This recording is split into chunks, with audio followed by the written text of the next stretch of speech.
Hello guys, welcome back to my YouTube channel commerce stream by MD Shadan. Guys, आज की इस video में हम इशू ऑफ डिबेंचर का क्वेश्चन नंबर 3, 4 एंड 5 करेंगे। डी के गोयल का जो प्रैक्टिकल क्वेश्चन है। ओके, तो आइए सबसे पहले हम एक ब्रीफ इंट्रोडक्शन समझ लेते हैं। वैसे कल मैंने डिस्कस किया था कि इशू ऑफ डिबेंचर यानी कि डिबेंचर क्या होता है।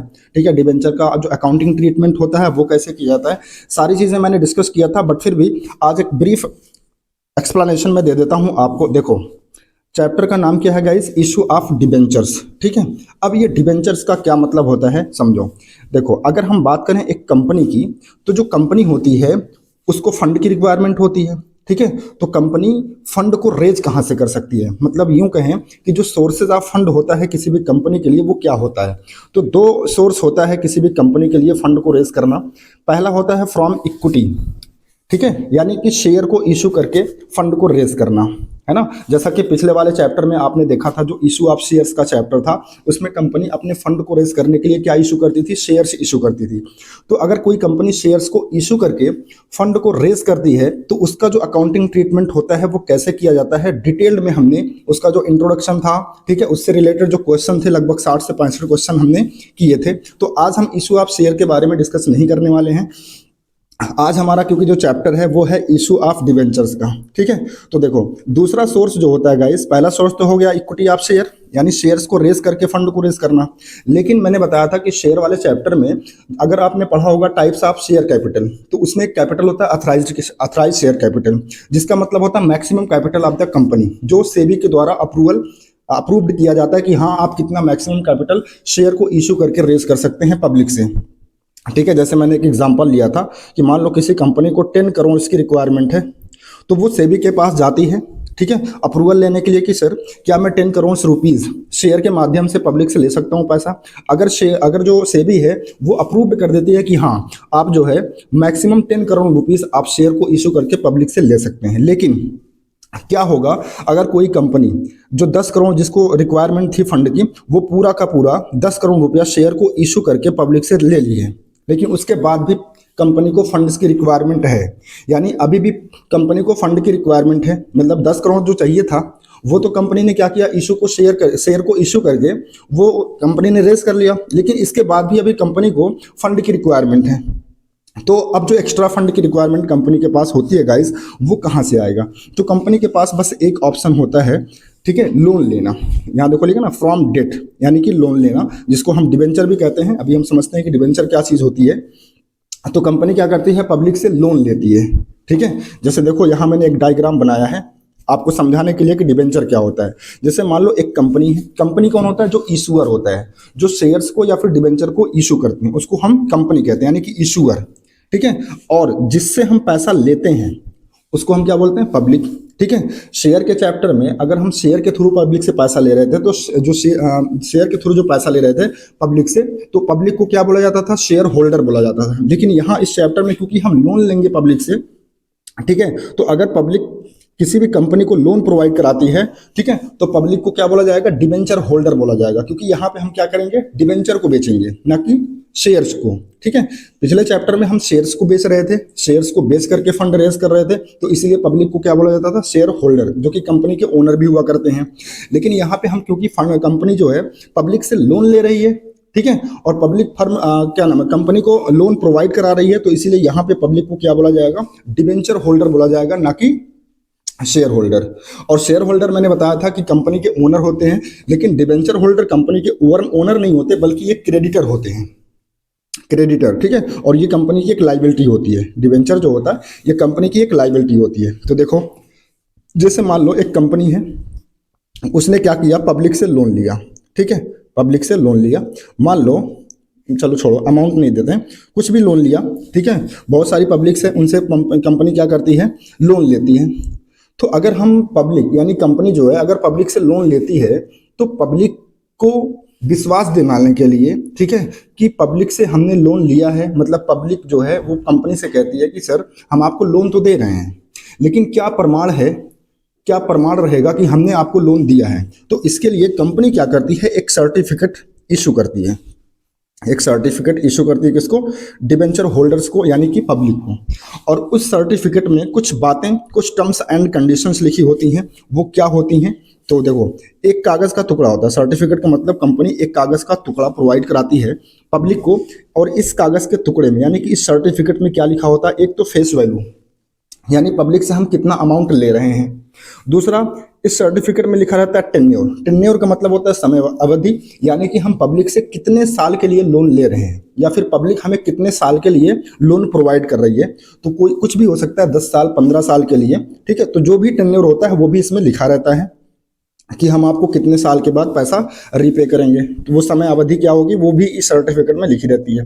तीसरी चीज, इसमें इंटरेस्ट रेट भी लिखा रहता है, क्योंकि अगर हम किसी कंपनी का डिबेंचर परचेज करते हैं ना, या यूं कहें कि अगर पब्लिक जो पैसा जो लोन कंपनी को प्रोवाइड कराती है, तो कंपनी उन्हें क्या करती है, उस लोन के अमाउंट पे एक स्पेसिफाइड रेट से इंटरेस्ट भी प्रोवाइड करती है। तो इंटरेस्ट रेट का मतलब कुछ भी हो सकता है, मतलब वो कंपनी टू कंपनी वेरी करता है कि किस कंपनी का क्या रेट है। जैसे मान लो यहाँ मैंने एग्जांपल के लिए लिया 10% पर एनम, यानी पब्लिक से हम जो भी लोन लेंगे उस लोन के अमाउंट पे 10% पर एनम के रेट से हम क्या देंगे, इंटरेस्ट प्रोवाइड कराएंगे, ठीक है। चौथी चीज इसमें लिखी होती है रिडम्पशन वैल्यू। रिडम्पशन वर्ड का मतलब गाइज होता है रीपेमेंट, यानी जितने समय के लिए आपसे लोन लिया गया है वो समय जब पूरा हो जाएगा, जैसे मान लीजिए हमने आपसे 10 साल के लिए लोन लिया, तो 10 साल जब पूरा हो जाएगा तो हम आपको जो रीपेमेंट करेंगे वो कितना करेंगे। तो रिडेम्पशन वैल्यू का मतलब होता है कि जब आपका टेन्योर यानी कि जो समय अवधि थी वो जब कंप्लीट हो जाएगी तो हम आपको आपका जो पैसा है वो रिफंड करेंगे या फिर रीपेमेंट करेंगे, ठीक है। और रीपेमेंट क्या करते हैं, जैसे मान लीजिए आपने जो अमाउंट दिया था लोन का, एक तो वो देंगे जिसको प्रिंसिपल अमाउंट कहते हैं, प्लस इंटरेस्ट भी हम आपको साथ ही साथ देते हैं, यानी प्रिंसिपल अमाउंट प्लस इंटरेस्ट का अमाउंट दोनों जोड़ करके हम देते हैं, तो उसे बोलते हैं रिडम्पशन वैल्यू, ठीक है। तो आई होप गाइस आपको समझ में आ गया होगा कि इस सर्टिफिकेट में क्या लिखा होता है, face value, tenure, interest rate, redemption value, ठीक है।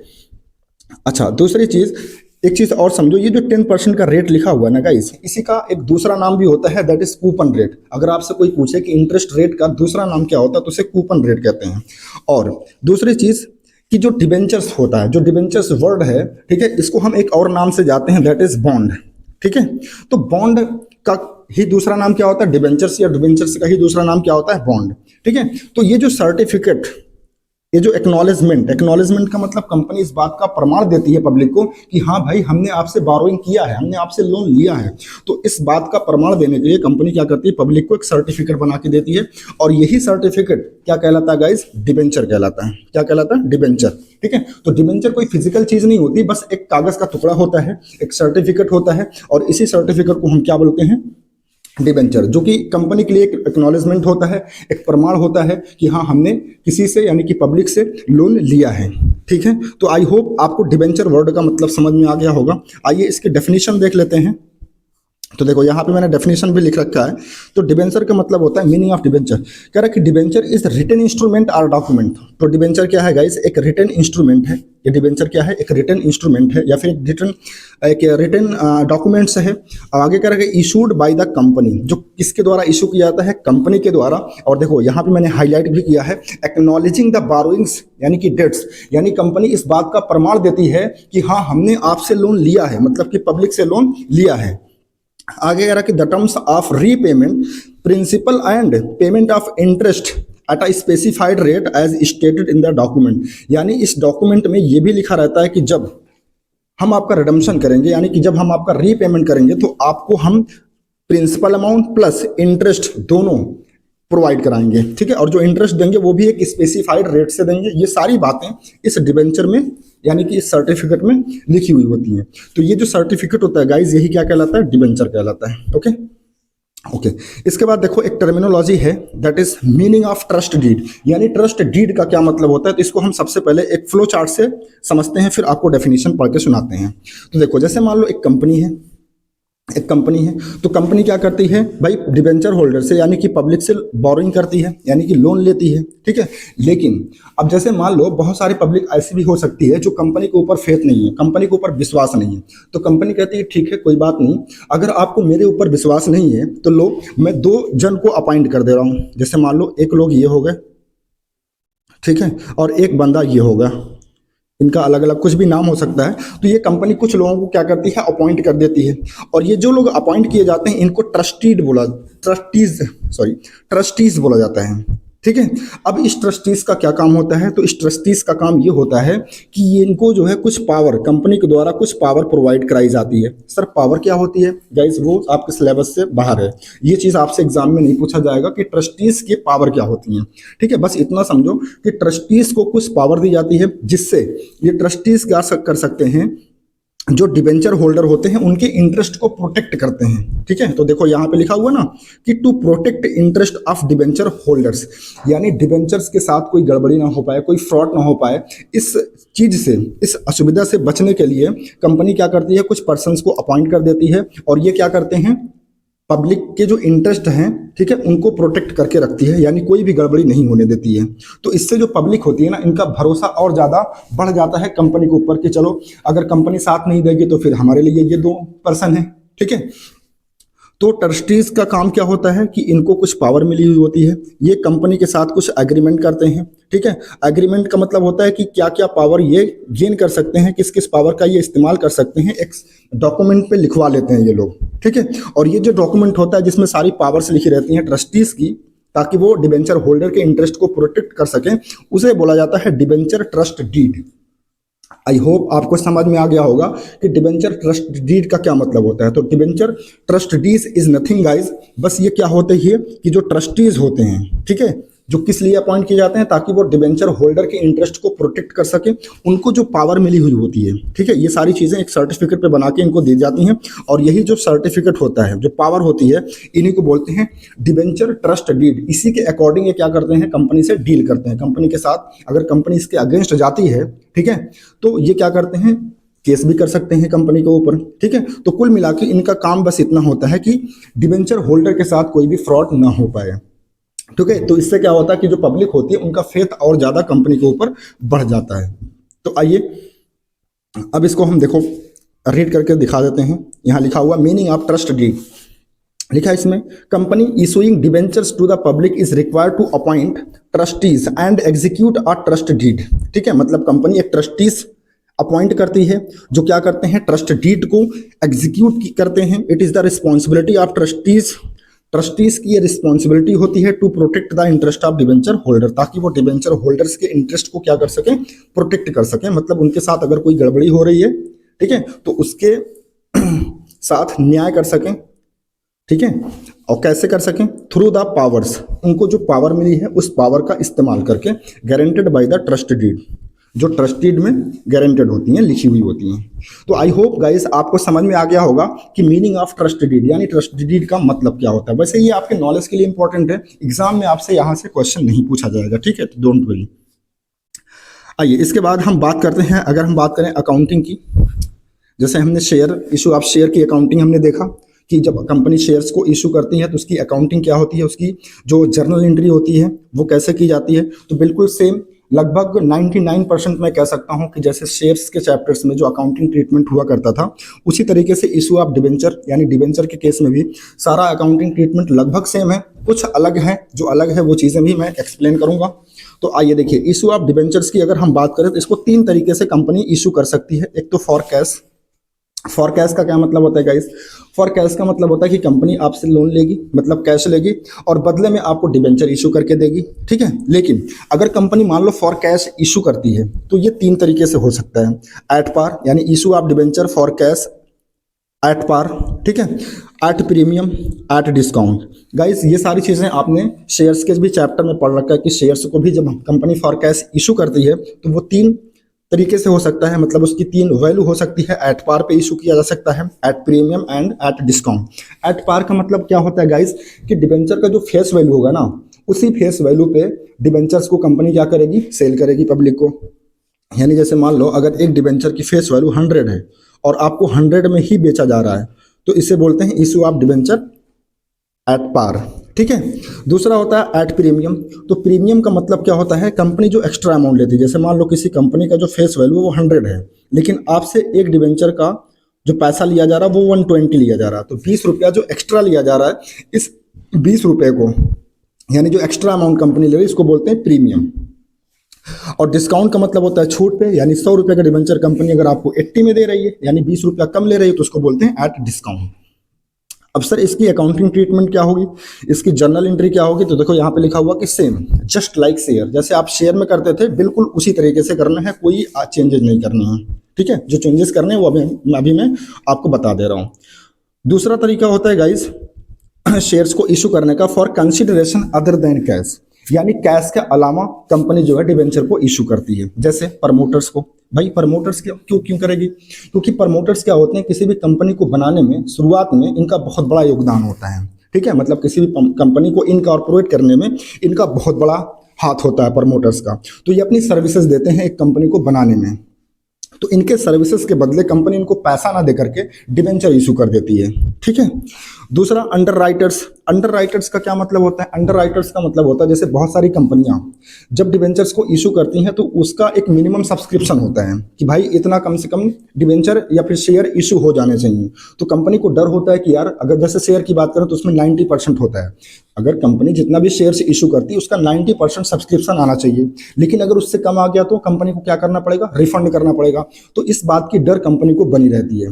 तो इसीलिए मार्केट में एक इंसान होता है वो कहता है कि कंपनी डोंट वरी, आप शेयर्स को इशू करिए, अगर आपका सब्सक्रिप्शन 90% से कम आता है तो जितना कम आएगा ना हम ले लेंगे, हम परचेज कर लेंगे उसको। ठीक है, तो कंपनी क्या हो जाती है, फ्री हो जाती है। मतलब इस डर मतलब ये डर उसको नहीं रहता कि चलो मेरा जो सब्सक्रिप्शन है वो 90% से कम आएगा। अगर कम भी आया तो ये लोग क्या करते हैं, परचेज कर लेते हैं, लेकिन इस बात के लिए ये लोग क्या लेते हैं, कमीशन लेते हैं। ठीक है, अंडर राइटर्स फ्री में तो ये काम करेगा नहीं, वो कमीशन लेगा। तो ये भी एक तरीके से अपनी सर्विस देते हैं कंपनी को, तो कंपनी इनको इनकी सर्विसेज के बदले में पैसा न देकर के क्या देती है, डिबेंचर दे देती है। ठीक है, तीसरा होता है वेंडर्स। वेंडर्स का मतलब होता है जो असेट्स के विक्रेता होते हैं, जो असेट्स वगैरह सेल करते हैं। तो अगर मान लो कभी कंपनी को असेट्स की जरूरत पड़ती है तो वो जाते हैं वेंडर्स के पास और असेट परचेज करती हैं। ठीक है, और उस असेट्स को परचेज करने के बदले में ये कैश नहीं देती बल्कि उतनी ही वैल्यू का, ठीक है, ये क्या करती हैं, अपने कंपनी का डिबेंचर इशू कर देती हैं। ठीक है, तो ये 3 केस बन सकता है कहाँ पे, इशू ऑफ डिबेंचर्स अगर for consideration other than cash issue किए जा रहे हैं, यानी जो डिबेंचर्स हैं वो प्रमोटर्स को इशू किए जा सकते हैं, अंडर राइटर्स को या फिर वेंडर्स को। सर इसकी अकाउंटिंग ट्रीटमेंट क्या होगी, तो गाइस सेम यहाँ देखो लिखा हुआ ना, जैसे आपने शेयर के चैप्टर में पढ़ा था वहां भी तो था, शेयर्स जो है वो प्रमोटर्स को इशू किए जा रहे थे, अंडर राइटर्स को इशू किए जा रहे थे और वेंडर्स को। तो वहां जैसे आप अकाउंटिंग ट्रीटमेंट यानी कि जो जर्नल एंट्री करते थे बिल्कुल उसी तरीके से यहाँ 100% सेम उसी तरीके से करना है। ठीक है, इसके बाद थर्ड होता है गाइस एज कोलैटरल सिक्योरिटी, ये बैंक को इशू किए जाते हैं। ठीक है, कोलैटरल सिक्योरिटी के फॉर्म में जो डिबेंचर्स इशू किए जाते हैं ये जनरली बैंक को इशू किए जाते हैं। जैसे मान लो कंपनी को किसी बैंक से लोन लेना है तो कंपनी क्या करती है, बैंक के पास जाती है, लोन लेती है और उस लोन के बदले में बैंक वाला कंपनी से सिक्योरिटी मांगता है। मान लीजिए कंपनी ने क्या किया, लोन के बदले में जो भी लोन लिया उसके बदले में मान लो building as a security bank के पास रख दिया, लेकिन मान लो जो लोन का अमाउंट है और जो इस बिल्डिंग की वैल्यू है ये दोनों, ये बिल्डिंग की जो वैल्यू है ये सफिशिएंट नहीं है उस लोन के अमाउंट के कंपैरिजन में। ठीक है, तो ऐसे में बैंक क्या कहता है कंपनी से कि देखो जो सिक्योरिटी आपने ये बिल्डिंग के रूप में मेरे पास रखा है ना ये सफिशिएंट नहीं है, तो इसके अलावा भी मुझे कुछ चाहिए। तो कंपनी कहती है ठीक है मैं बिल्डिंग तो आपको दे ही रहा हूँ एज अ सिक्योरिटी, लेकिन लो मैं आपको क्या करता हूँ 1 लाख रुपए का डिबेंचर भी एज अ सिक्योरिटी आपको इशू कर दे रहा हूँ, आप अपने पास रखे रहना। ठीक है, अगर भविष्य में मैं आपका पेमेंट नहीं कर पाता हूँ तो मेरी जो बिल्डिंग है इसको भी आप बेच सकते हैं अपने लोन की रिकवरी के लिए, और जो डिबेंचर मैंने इशू किया इसको भी आप सेल कर सकते हैं। ठीक है, तो ये जो बिल्डिंग पहली बार जो building as a security company रखती है इसको बोलते हैं प्राइमरी सिक्योरिटी यानी प्रथम सिक्योरिटी। और एक्स्ट्रा मतलब जब बैंक ये कहता है कि देखो ये सफिशिएंट नहीं है मुझे कुछ और एक्स्ट्रा सिक्योरिटी चाहिए, तो उस एक्स्ट्रा सिक्योरिटी के लिए कंपनी क्या करती है, अपने ही कंपनी का कुछ डिबेंचर भी इशू करके दे देती है। तो ये जो सेकेंड सिक्योरिटी यानी डिबेंचर के फॉर्म में जो सिक्योरिटी बैंक के पास रखती है इसे बोलते हैं कोलैटरल सिक्योरिटी। ठीक है, क्या बोलते हैं, कोलैटरल सिक्योरिटी। तो आई होप आपको समझ में आ गया होगा कि कोलैटरल सिक्योरिटी क्या चीज होती है। इसके 2 मेथड भी होते हैं जनरल एंट्री करने के, वो क्वेश्चन के साथ ही मैं आपको समझाऊंगा। तो फिलहाल आपको समझ में आ गया होगा कि जो अकाउंटिंग होती है इशू ऑफ डिबेंचर की, वो कैसे होती है? तो तीन कंडीशंस में इस इशू ऑफ डिबेंचर के चैप्टर में तीन कंडीशंस में डिबेंचर्स कंपनी इशू कर सकती है: for cash, for consideration other than cash और as collateral security. For cash and consideration ये दोनों तो सेम है, जैसे आपने शेयर में पढ़ा था। एज कोलैटरल सिक्योरिटी ये थोड़ा सा नया होगा, इस पर मैं अच्छे से जब क्वेश्चन आएगा मैं आपको समझाऊंगा। वैसे कल मैंने एक्सप्लेन भी अच्छे से कर दिया था विथ डायग्राम कि एज कोलैटरल सिक्योरिटी का क्या मतलब होता है, फिर भी आज मैंने ब्रीफ में थोड़ा सा समझा दिया। आई होप आपको समझ में आ गया होगा। आइए इसके बाद हम देखते हैं issue of debenture for cash, यानी हम अभी पहला केस पढ़ेंगे और इसी से रिलेटेड क्वेश्चंस करेंगे। यानी अगर कोई कंपनी डिबेंचर्स को इशू करती है फॉर कैश, यानी कैश के बदले में डिबेंचर्स को इशू किया जाता है, तो अकाउंटिंग ट्रीटमेंट क्या होगा? इसमें देखो लिखा हुआ कि all the journal entries and concept will remain same, यानी सारी जर्नल एंट्री, सारे के सारे कॉन्सेप्ट जो शेयर वाले चैप्टर में थे वो बिल्कुल सेम होंगे। Just we have to make 2 replacement, सिर्फ हमको 2 रिप्लेसमेंट करने हैं, ठीक है। इसके अलावा बाकी सारी चीजें गाइस सेम होंगी। वो 2 रिप्लेसमेंट क्या करने हैं वो सुनिए। जैसे आपने शेयर की जो पहली एंट्री आप करते थे वो एंट्री क्या होती थी? Bank account debit to share application account, और सेकंड एंट्री होती थी share application account debit to share capital account, है ना। इसी तरीके से बाकी की एंट्री भी करते थे। तो आपको ध्यान क्या देना है इस चैप्टर में, और नया क्या है इस चैप्टर में? बाकी तो सारी चीजें पुराना ही है ना। जो शेयर्स में था, जो जनरल एंट्री शेयर्स में थी, सेम वही करनी है। कुछ चीजें आपको रिप्लेस करनी है, सिर्फ 2 चीजें। क्या? जहां जहां एंट्री में शेयर आता था, जैसे यहाँ देखो टू शेयर एप्लीकेशन आया, तो इस शेयर की जगह आप क्या लिखेंगे? डिबेंचर। जैसे bank account debit to share application लिखा, तो यहाँ bank account debit to debenture application हो जाएगा, ठीक है। उसी तरीके से जब आप कैपिटल वाली एंट्री करते थे तो क्या एंट्री करते थे? Share application account debit to share capital account. तो यहाँ देखो शेयर आया, तो यहाँ हो जाएगा debenture application account debit to share capital. अब यहाँ देखो जहां शेयर कैपिटल आया है, या एंट्री में जहां जहां आपको शेयर कैपिटल मिलेगा वहां पे आप क्या लिख दोगे? परसेंटेज डिबेंचर्स, ठीक है गाइस, फिर से समझा रहा हूं। जहां जहां एंट्री में शेयर कैपिटल आता था उसकी जगह आप रिप्लेस करके परसेंटेज डिबेंचर लिख देंगे, और जहां जहां शेयर एंट्री में आ रहा था उसकी जगह डिबेंचर लिख देंगे। बस यही 2 रिप्लेसमेंट आपको करनी है, बाकी चीजें पुराने ही चैप्टर से रिलेटेड हैं, ठीक है। कुछ एक्स्ट्रा चेंज आपको नहीं करना है, ओके। इसके बाद इसमें एक नोट मैंने बना के रखा है, नोट नंबर 1। अगर क्वेश्चन मान लीजिए जो क्वेश्चन है उसमें प्रीमियम भी है, यानी जो कंपनी डिबेंचर्स को इशू कर रही है, अगर मान लीजिए वो प्रीमियम पे इशू करती है, ठीक है, तो उसको हम क्या करेंगे? एंट्री में क्रेडिट कर देंगे, जैसा कि शेयर के चैप्टर में भी करते थे प्रीमियम को क्रेडिट। हाँ, इस चैप्टर में आपको डिस्काउंट पे भी, डिबेंचर को डिस्काउंट पे भी इशू करते हुए आप देख सकते हैं। तो अगर डिस्काउंट पे इशू किया जा रहा है डिबेंचर को, ठीक है, तो उसे हम क्या करेंगे? एंट्री में डेबिट कर लेंगे।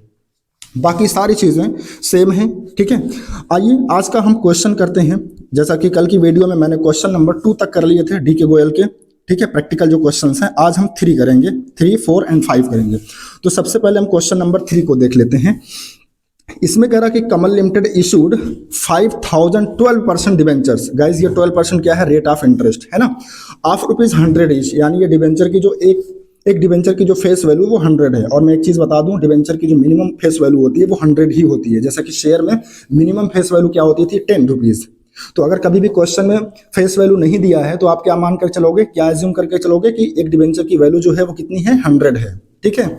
आगे कह रहा कि पेबल एज फॉलो, यानी ये ₹100 कंपनी कैसे ले रही है? तो कह रहा कि ₹10 on application, 15 on allotment, 30 on first call and 45 on second call and final call, ठीक है। इसके बाद ध्यान से देखो, कह रहा कि a person who holds 400 debentures paid the amount of first and second calls with allotment, यानी एक डिबेंचर होल्डर है जिसका नाम ए है, इसके पास 400 डिबेंचर्स हैं। ये अपना सारा पैसा, ठीक है, जो फर्स्ट एंड सेकंड कॉल पे देना था वो उसको कहाँ दे रहा है? अलॉटमेंट के ही समय दे रहा है, ठीक है, मतलब कि ये कॉल्स इन एडवांस कर दे रहा है, ठीक है। और फिर कह रहा कि another person who is holding 100 debentures failed to pay amount due on allotment, और एक डिबेंचर होल्डर है जिसके पास 100 डिबेंचर है, ये अलॉटमेंट का पैसा नहीं दे रहा, तो अलॉटमेंट पे कॉल्स इन एरियर हो गया। लेकिन अब ध्यान से सुनो, यहीं पे आप गलती करोगे, इस क्वेश्चन को हल्के में मत लेना। यहां देखो लिखा कि he however pays this amount along with the first call money was increase, यानी ये जो जिसके पास 100 डिबेंचर है ना, ये जरूर जो है अलॉटमेंट पे पैसा नहीं दे रहा, लेकिन आगे ये कह रहा कि ही हाउएवर, जबकि वो क्या करेगा कि जो ये 100 डिबेंचर का पैसा है ये फर्स्ट कॉल के समय, यानी अलॉटमेंट पे जो कॉल्स इन एरियर हो गया है ये फर्स्ट कॉल पे जाकर के दे देगा। तो फर्स्ट कॉल पे भी हम एक एंट्री करेंगे अलग से, ठीक है। डिबेंचर अलॉटमेंट का जो पैसा 100 डिबेंचर पे रिसीव होगा उसकी अलग से एंट्री करेंगे। और दूसरी चीज, आगे की कॉल पर यानी कि फर्स्ट कॉल या फिर सेकंड कॉल पे फिर इसका कॉल इन एरियर नहीं बनाएंगे, क्योंकि ये यहाँ स्पष्ट रूप से बोल दे रहा है कि ये आगे चल के पैसा दे रहा है। जनरली हम क्या मानते हैं कि अगर कोई डिबेंचर होल्डर मान लीजिए अलॉटमेंट पे पैसा नहीं देता है, कॉल इन एरियर हो जाता है, तो आगे की कॉल पे भी वो कॉल इन एरियर ही होता होगा, ऐसा हम मान लेते हैं। लेकिन यहाँ नहीं मानेंगे, क्योंकि हम यहाँ साफ साफ कह रहा है कि वो आगे चल के अपना पैसा जो बकाया था 100 डिबेंचर्स पर ये पे कर दे रहा है। तो एक बार ही कॉल इन एरियर बनाएंगे अलॉटमेंट पे, और फिर फर्स्ट कॉल की जब एंट्री करेंगे तो वहाँ फिर इससे रिसीव भी हो जा रहा है। ठीक है, आइए अभी हम एंट्री करके दिखाते हैं, तब आपको समझ में आएगा। हमसे कह रहा कि पास जर्नल एंट्रीज, तो देखो इसकी जर्नल एंट्री अगर हम करें तो सबसे पहली एंट्री होती है bank account debit to 12% debenture application account, 5000 debenture है एप्लीकेशन, डिबेंचर एप्लीकेशन मनी कितना है 10, तो 10 से मल्टीप्लाई कर लेंगे कितना आ जाएगा 50,000, और नरेशन हो जाएगा being debenture application money received. ठीक है, इसके बाद इसकी सेकंड एंट्री करेंगे 12% debenture application account to 12% debentures account, कितना 50,000। यहाँ पे कोई कॉल इन एरियर वगैरह नहीं है और ना होता है एप्लीकेशन पे। ठीक है, इसके बाद थर्ड एंट्री करेंगे डिबेंचर अलॉटमेंट की ड्यू करने की एंट्री, तो इसकी एंट्री हो जाएगी 12%, 13 लिखा हुआ है इसको 12 कर लीजिएगा। ठीक है, 12% debenture allotment account debit to 12% debentures account, कितना डिबेंचर इशू किया गया 5000, और डिबेंचर अलॉटमेंट मनी कितना 15, तो 15 से मल्टीप्लाई कर देंगे ये हो जाएगा 75,000। ठीक है, नरेशन हो जाएगा being allotment money due. Okay, इसके बाद इसकी बैंक वाली एंट्री करेंगे। अब देखो ध्यान से, एंट्री हो जाएगी bank account debit call in arrear account debit to 12% debentures account to call in advance account. तो देखो डिबेंचर के सामने तो हम सेम अमाउंट ले लेंगे जितना ड्यू बना था, कितना 75,000, और एक डिबेंचर होल्डर है जिसके पास 100 डिबेंचर है, ये अलॉटमेंट का पैसा नहीं दे रहा है। ठीक है, ऐसा ही बोल रहा था क्वेश्चन में, तो अलॉटमेंट मनी कितना है 15, तो 100 डिबेंचर्स पे 15 क्रेडिट्स यानी कि 1500 रुपीज ये नहीं दे रहा है, तो ये चला गया कॉल इन एरियर में। और कॉल इन एडवांस में क्या होगा, कॉल इन एडवांस में कह रहा था कि एक डिबेंचर होल्डर है जिसका नाम ए है, उसके पास 400 डिबेंचर्स है, ये फर्स्ट कॉल का, एक सेकंड, फर्स्ट कॉल मनी कितना था 30, और सेकंड कॉल मनी कितना था 45, यानी इस दो कॉल का जो पैसा यानी फर्स्ट कॉल और फाइनल कॉल पे देना था, यानी कि सेकंड कॉल पे देना था, वो अलॉटमेंट के समय ही दे रहा है, यानी 30 फर्स्ट कॉल का और सेकंड कॉल का 45, टोटल कितना हो गया 75। तो 75 रुपीज 400 डिबेंचर्स पर यानी कि 30,000 ये अलॉटमेंट के समय ही दे रहा है, मतलब कि तरीके से एडवांस दे रहा है। तो इसको हम बोलते हैं कॉल इन एडवांस, जो कंपनी की लाइबिलिटी होती है। तो इसीलिए हम एंट्री में इसको क्या करते हैं, क्रेडिट करते हैं। तो कॉल इन एडवांस में कितना आ जाएगा 30,000, और डिबेंचर के सामने कितना था 75, तो 35 प्लस 75 1,05,000 में से 1500 माइनस कर देंगे तो बैंक में कितना आ जाएगा 1,03,500। ठीक है, तो आई होप आपको ये फोर्थ एंट्री समझ में आ गई होगी। ठीक है, चलिए इसके बाद हम क्या करेंगे, फर्स्ट कॉल का ड्यू बनाएंगे, और ड्यू की एंट्री होती है 12% debenture first call account debit to 12% debentures account, 5,000 debenture है और फर्स्ट कॉल मनी कितना 30, मल्टीप्लाई कर लेंगे तो 1,50,000, नरेशन हो जाएगा being debenture first call money due.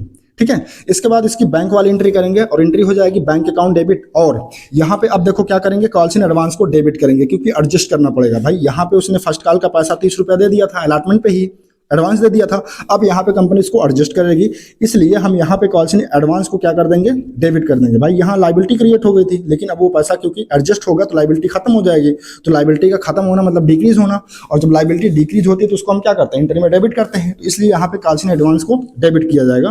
तो 400 डिबेंचर था और 30 था किसका, फर्स्ट कॉल का, तो 400 इंटू 30 यानी कि 12,000 ये क्या हो जाएगा, एडजस्ट हो जाएगा। ठीक है, और कितना लेना था फर्स्ट कॉल पे 1,50,000, तो 1,50,000 में ऑलरेडी 12,000 कंपनी को मिल चुका है, तो अब कितना मिलेगा 1,38,000। ठीक है, तो आई होप यहाँ तक गाइस आपको क्लियर होगा। आइए इसके बाद हम करते हैं, अच्छा एक एंट्री और देखिए, जो एक्स्ट्रा एंट्री है यहाँ पे, यहीं पे आप गलती करेंगे। क्वेश्चन में ये साफ साफ कर रहा था कि जो एक डिबेंचर होल्डर था जिसके पास 100 डिबेंचर था, वो अलॉटमेंट पे कॉल इन एरियर कर दिया था, लेकिन आगे ये भी कह रहा था कि आगे चल करके जब फर्स्ट कॉल कंपनी करेगी तो वहां पे ये अलॉटमेंट पे जो 100 डिबेंचर्स पर कॉल इन एरियर था उसका भी पैसा फर्स्ट कॉल के समय दे रहा है।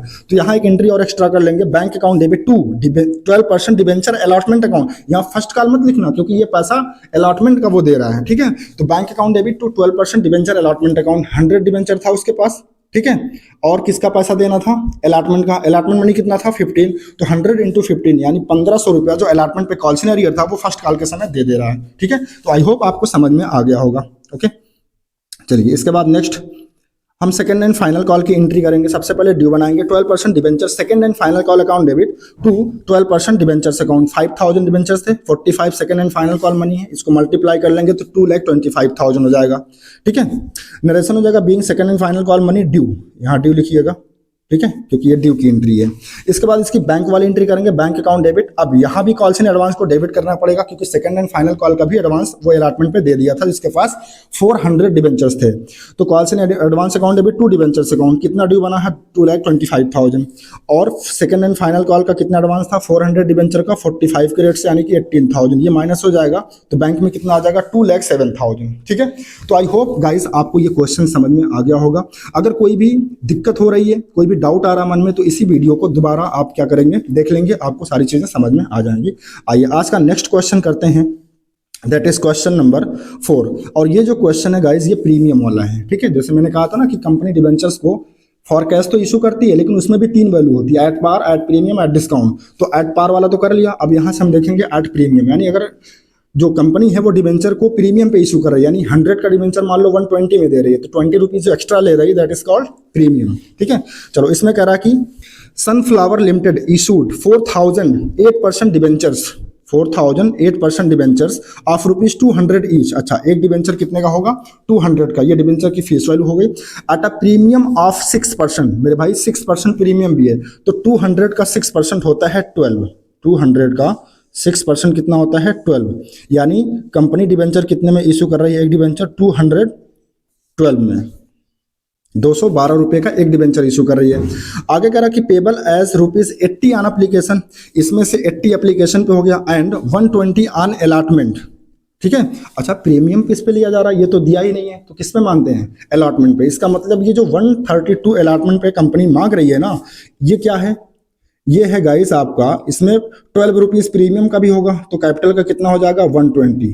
तो ये जो लिखा हुआ है 132 अलॉटमेंट पे, इसका मतलब ये 120 प्लस 12 है। ठीक है, 120 कैपिटल का और 12 प्रीमियम का। आई होप आपको समझ में आ गया होगा। ठीक है, ओके, आगे कह रहा है कि debentures are redeemable after 7 year, यानी डिबेंचर का जो टेन्योर दिया हुआ है, ठीक है, वो 7 ईयर यानी 7 साल बाद इस डिबेंचर का रिडम्पशन भी हो जाना है। ठीक है, 7 साल बाद इस डिबेंचर का रिडेम्पशन भी हो जाना है। तो रिडेम्पशन का केस अभी नहीं पढ़ना, जब पढ़ेंगे तो हम आपको समझाएंगे क्या होता है रिडेम्पशन।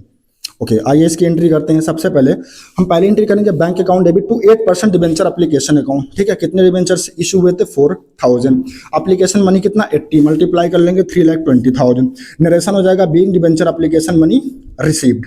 ठीक है, इसके बाद इसकी सेकंड एंट्री करेंगे 12% debenture application account debit to 12% debenture account, वही सेम अमाउंट 3,20,000। ओके, इसके बाद इसकी थर्ड एंट्री करेंगे डिबेंचर अलॉटमेंट के ड्यू करने की। तो इसकी एंट्री हो जाएगी 12% debenture allotment account debit, 4,000 debenture था और अलॉटमेंट मनी कितना था 132 इंक्लूडिंग प्रीमियम। ओके, इसमें लिखेंगे फिर 12% डिबेंचर्स अकाउंट 4,000 डिबेंचर, इसमें हम क्या लेते हैं कैपिटल का अमाउंट, फेस वैल्यू जो होता है, यानी प्रीमियम को छोड़ करके। तो 132 में 12 प्रीमियम था तो बचा कितना 120, तो ये चला जाएगा डिबेंचर में, यानी कि 4,80,000। और 2 सिक्योरिटीज प्रीमियम 4,000 इंटू 12 होगा, ये 120 नहीं गाइस, इसको 12 कर लीजिएगा तो ये हो जाएगा कितना 48,000, दोनों को जोड़ लेंगे तो 5,28,000 हो जाएगा। ठीक है, फिर इसकी बैंक वाली एंट्री कर लेंगे, bank account debit to 8% debentures account 5,28,000। यहाँ पे कोई भी कॉल्स नहीं आ रही है और कोई भी कॉल्स इन एडवांस नहीं था, तो आप पूरा का पूरा अमाउंट यहाँ दिखा देंगे 5,28,000। ठीक है, तो आई होप गाइस आपको क्वेश्चन नंबर 4 भी समझ में आ गया होगा। आइए आज का लास्ट क्वेश्चन करते हैं, दैट इज क्वेश्चन नंबर 5। इसमें कह रहा कि x limited issued 5,000 12% debentures of ₹100 each, यानी एक डिबेंचर की वैल्यू कितना होगी 100 एट अ प्रीमियम ऑफ ₹5, यानी 5 रुपया प्रीमियम, यानी 105 में एक डिबेंचर इशू किया जा रहा। Payable as follow on application 30 including premium. देखो एप्लीकेशन पे ही प्रीमियम है तो 30 का मतलब क्या हो गया 25 प्लस 5, 25 कैपिटल का हो जाएगा यानी कि डिबेंचर्स का, और 5 किसका हो जाएगा प्रीमियम का। अलॉटमेंट कह रहा कि 40 on first and final call कितना द बैलेंस अमाउंट, तो बैलेंस कितना बचेगा 40, 30, 70, 300, 105, 35, तो बैलेंस कितना बचेगा 35। ठीक है, तो फर्स्ट एंड फाइनल कॉल पे कितना हो जाएगा 35। नीचे कह रहा कि applications were received for 6,000 debentures. देखो कंपनी कितना इशू कर रही थी 5,000, एप्लीकेशन कितनी आ रही है 6,000, केस कौन सा हो गया ओवर सब्सक्रिप्शन का। ठीक है, and allotment was made pro rata. ठीक है, प्रोरेटा का मतलब कंपनी मैक्सिमम 5,000 का ही अलॉटमेंट करेगी, 1000 जो एक्स्ट्रा बच रहा है एक्सेस, उसको कंपनी कहाँ एडजस्ट कर लेगी? अलॉटमेंट पे। To all applicants all the money duly receive pass necessary journal entries. बिल्कुल सिंपल है, कोई बड़ी डील नहीं है। इस तरह का क्वेश्चन तो आप बहुत किए हैं, ठीक है। आइए देखते हैं इसका सोल्यूशन। तो सबसे पहले आप बैंक वाली एंट्री करेंगे, bank account debit to 12% debenture application account. यहाँ आप पूरा अमाउंट लेते हैं, पूरा नंबर ऑफ डिवेंचर लेंगे जितना के लिए एप्लीकेशन आई थी, 6000 into application debenture application money कितना 30, तो 6000 इंटू 30 1,80,000, ठीक है। नरेशन हो जाएगा being debenture application money receive. फिर इसके बाद इसकी सेकंड एंट्री करेंगे, 12% debenture application account debit to 12% debentures account. अब देखो ध्यान से, यहाँ तो पूरा 1,80,000 आ गया, लेकिन हम डिवेंचर्स में उतना ही पैसा ट्रांसफर कर सकते हैं जितना कंपनी अलॉट करेगी। तो कंपनी मैक्सिमम कितना अलॉटमेंट कर सकती? 5000 और इंटू 25, ठीक है। इसमें हम क्या लेंगे? फेस वैल्यू, प्रीमियम को छोड़ करके। तो 30 था टोटल अलॉटमेंट मनी, तो उसमें 5 रुपया प्रीमियम था, तो डिवेंचर में कितना जाएगा? 25, तो ये हो जाएगा 1,25,000। और सिक्योरिटी प्रीमियम में चला जाएगा 5000 इंटू 5 यानी कि 25,000। अच्छा, बाकी देखो 5000 डिवेंचर्स इशू किए गए थे, लेकिन एप्लीकेशन तो 6000 की आई थी, यानी 1000 एक्स्ट्रा आई थी। तो उसको हम कहाँ एडजस्ट कर लेंगे? डिवेंचर अलॉटमेंट में। 1000 इंटू 30 यानी कि 30,000। और डिवेंचर वाली जब हम कॉल करेंगे, वहाँ पे जब हम पैसा लेना होगा, तो ये 30,000 हम क्या कर लेंगे? एडजस्ट कर लेंगे। इसका नरेशन हो जाएगा being debenture application money adjusted, okay. इसके बाद आइए थर्ड एंट्री देखते हैं। डिवेंचर अलॉटमेंट का ड्यू बनाते हैं। एंट्री हो जाएगी 12%, ये 13 नहीं 12 है, इसको सही कर लीजिएगा। 12% debenture allotment account debit to debentures 12% debentures account कितना? 5000 इंटू अलॉटमेंट मनी कितना है? 40, मल्टीप्लाई कर लेंगे 2 लाख आ जाएगा। नरेशन हो जाएगा बीइंग अलॉटमेंट मनी ड्यू। फिर इसकी बैंक वाली एंट्री करेंगे, bank account debit to 12% debentures account, ठीक है। अब देखो, अब यहाँ कैसे 1,70,000 आ गया गाइस? 2 लाख रुपया तो लेना है, लेकिन 30,000 ऑलरेडी कंपनी अलॉटमेंट का पैसा एडवांस में रखी हुई है, एडजस्ट करके अलॉटमेंट पे रखी हुई है। तो ये 30,000 माइनस कर देंगे तो रिमेनिंग कितना बचेगा? 1,70,000, तो वो आ जाएगा बैंक में, ठीक है, अलॉटमेंट की एंट्री में, ओके। इसके बाद आइए फर्स्ट एंड फाइनल कॉल की एंट्री करते हैं। Fifth entry, 12% debenture first and final call account debit to 12% debentures account 5000, और बैलेंस अमाउंट कितना बचागा? 35, जो फर्स्ट एंड फाइनल कॉल पे होगा। तो 5000 इंटू 35 कर लेंगे, ये आ जाएगा 1,75,000। नरेशन हो जाएगा being debentures first call money due. इसके बाद इसकी 6 एंट्री कर लेंगे, bank account debit to 12% debentures account. कोई भी कॉल्स इन एरियर, कोई भी कॉल्स इन एडवांस नहीं था, तो पूरा का पूरा अमाउंट यहाँ आ जाएगा 1,75,000। तो गाइस आई होप आज जो भी चीज़ें मैंने डिस्कस की, जैसे कि डिवेंचर्स क्या होता है, उसका जो एक ब्रीफ इंट्रोडक्शन मैंने दिया, वो आपको समझ में आया होगा। बाकी कल तो मैंने इंट्रोडक्शन में बताया ही था कि डिवेंचर्स क्या होता है, ठीक है। तो आप कल की भी वीडियो आप मेरी देखिए, ठीक है, तो ज़्यादा क्लियरिटी आएगी। और आज की भी देखिए। और जो क्वेश्चन आज मैंने डिस्कस किए, आई होप गाइस आप सभी को समझ में आया होगा। कोई बड़ी डील नहीं है, पिछले ही चैप्टर से रिलेटेड है सारी चीज़ें। लगभग 99% चीज़ें तो सेम है, थोड़ा बहुत 1% जो चेंजेस है वो मैं आपको समझा ही रहा हूँ, ठीक है, आगे भी समझाता ही रहूँगा।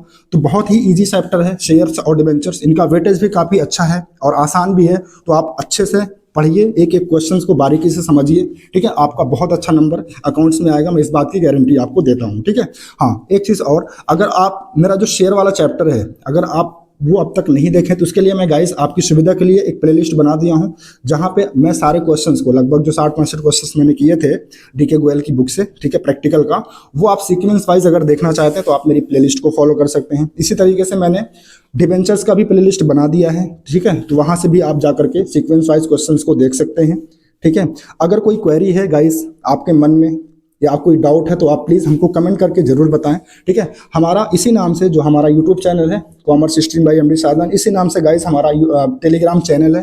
देखो, यूट्यूब पे अगर आप क्वेरी पूछोगे तो उस पर दिक्कत क्या होती है कि मैं एक बार में, मतलब एक ही बार आपको कमेंट कर सकता हूँ, या फिर बहुत ज़्यादा कमेंट करना यहाँ पे ठीक नहीं होता, ठीक है। तो आप क्या करिए, कोई भी क्वेरीज अगर आपको पूछें तो आप मेरे टेलीग्राम चैनल पे मुझे मैसेज करिए, वहाँ मैं आपको अच्छे से एक्सप्लेन करके सारी चीज़ें बता दूंगा। तो guys thank you so much, ठीक है, वॉचिंग माई वीडियोज़।